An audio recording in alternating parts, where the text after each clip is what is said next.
Man, for some reason it's been feeling really breezy in here lately. I can't really put my head on it. I wonder why. Oh well, who cares? Let's just review Princess Jellyfish.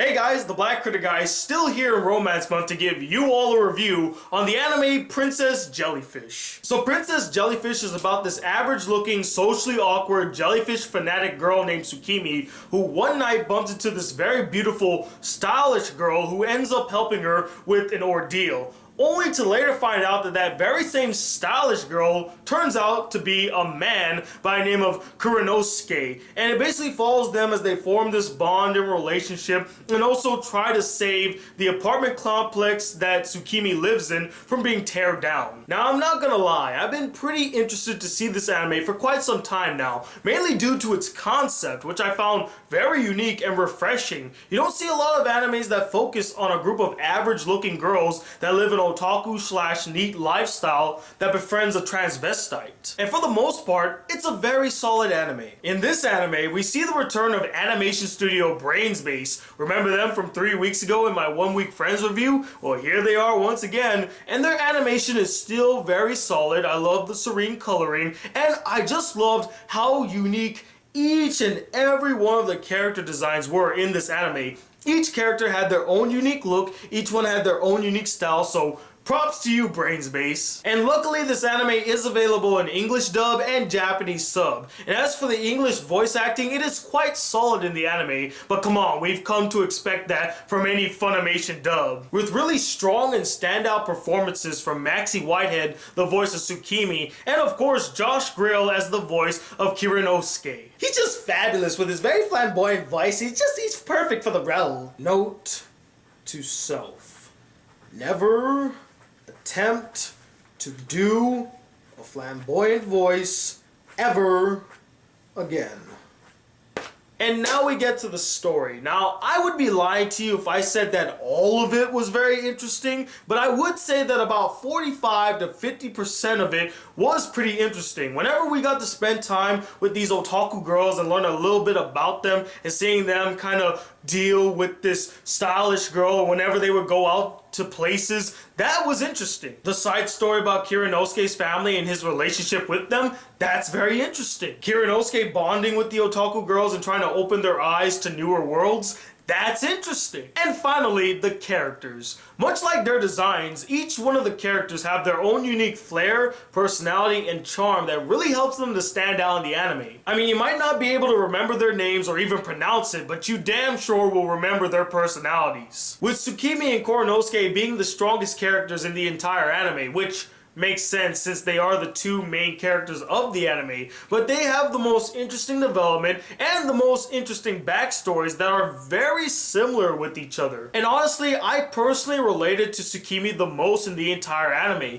being this very socially awkward and insecure girl who has a huge love of jellyfish after going to the aquarium with her mom, just been fixated about them, similar to my love for whales when I was younger as well. And even though she tries to put up a front to pretend that she doesn't want to look pretty and look amazing, deep down inside, that's what she truly wants. She wants to become a princess. And then we got Kuranosuke, who's just a sweet transvestite. If anyone got that reference, props to you. I actually found this character really likable, and I love that they actually explained where his love for cross-dressing came from. It wasn't just like, oh, I just wanted to do it to act weird or zany. No, there's actually a reason as to why he cross-dresses, and honestly, it's kind of a believable reason. And as for their relationship, it was serviceable, it was decent. It wasn't like the strongest, most convincing relationship out there, but for what they gave us and for what they were given, they did a pretty good job. I will mention one more character though. Although I enjoyed most of the characters in the anime, the one character that really stood out to me and just entertained me throughout the entire anime was this girl, Shoko. This girl is just a freaking cartoon character, but she's just so entertaining. Just a two-faced girl. Just seeing her switch back and forth from being the really nice and romantic girl to being the seductress and just the temptress, tricking this guy named Shu, and he's like, oh, I'm gonna get all the information. She was a hoot. I had so much fun with her. But again, with all the good comes the bad. The first major issue with this anime, as I mentioned earlier, was the story. Most of it just seemed either really unnecessary or dragged on for way too long. Most, if not all, the unnecessary subplots in this anime deal with Koronosuke's family. Now, I'm not saying that his family isn't vital to the anime or its story. It's just that many of their subplots could have easily been taken out or condensed immensely, and it would make the anime go along much more smoother. And as for story elements that went on for way too long, we got the whole subplot dealing with their apartment complex apparently being foreclosed upon. They're gonna tear it down and make a new hotel.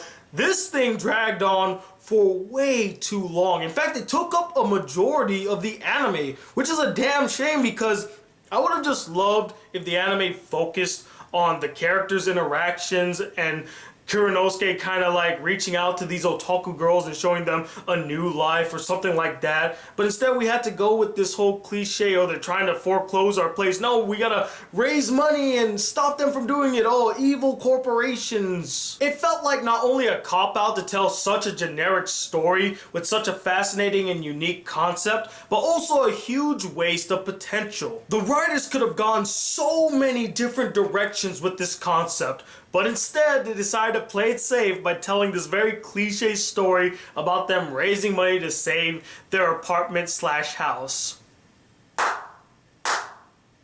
Way to go, writers.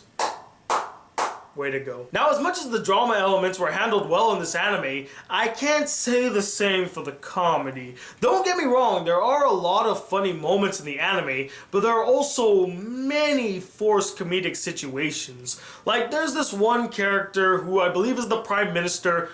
Every single scene with him was just over-the-top silliness that I never once found funny. Like, it felt like they were trying so hard to make this character so silly that he was funny, but the thing is, he just came off as very ridiculous, and whenever he would be serious, I never saw him in that light. I always saw him as that really weird, eccentric, silly old man. But I'll be fair, I won't be a hypocrite. The over-eccentricness also applies to this one otaku girl named Mayaya. Now, she wasn't as annoying as the Prime Minister. In fact, she had her moments that did make me laugh, but she was a bit over the top, and I just got annoyed by her. But the funny thing is that people do act like this. I've met people that act just like Mayaya, boy and girl. And of course, the last issue with this anime was its ending. It left a whole lot of things up in the air, literally. In fact, one of the stories ends with two characters in an airplane flying somewhere, and then that's it. You don't know how their story is resolved, how it ends.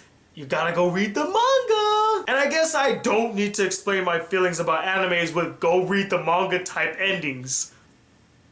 At least leave the audience with some kind of closure for most of the stories. I'll give the anime props for ending the whole story arc dealing with them shutting down their apartment complex, even though it was a bit half-assed, and I honestly think they could have done that earlier on and give us more stories and development. But so many other story elements were still just left hanging, and we don't know what's gonna happen unless we go read the manga. Sorry guys, 11 episodes is just not enough. But overall, even with all its issues, I still found Princess Jellyfish to be a rather unique, interesting, and fun anime. And that's why I'm gonna give it a 3.5 out of 5 stars. It's an enjoyable anime. If you're a fan of josei anime, yes, I just found out this was a josei, I say definitely give it a watch. And if I were to recommend any animes that were similar to it, which is really hard to think about, but the one that comes to mind is Welcome to NHK, which also focuses on an otaku NEET. But anyway, what did you guys think of this anime? Did you really enjoy it? Did you get a kick out of it? Or did you find it really boring and strange and you just couldn't understand it? And let me know,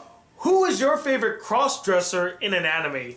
Comment below and let me know. And until the next video comes, guys, if you would like to see more videos here on the Black Critic Guy channel and be a part of the Black Critic crew, please hit that subscribe button below. Like this video if you really enjoyed it. And I'm Tony Watt II, the Black Critic Guy. Till then, peace, YouTube.